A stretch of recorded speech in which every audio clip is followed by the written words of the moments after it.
You ask Tiger to solve. This deals with linear equations with one unknown. The final result is x equals 4. Let's solve it step by step. Simplify the expression. Expand the parentheses. Simplify the arithmetic. Swap sides.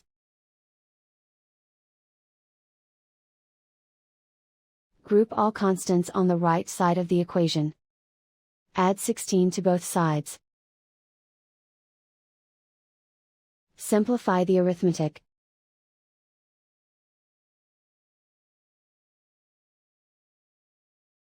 Isolate the x. Divide both sides by 8. Simplify the fraction.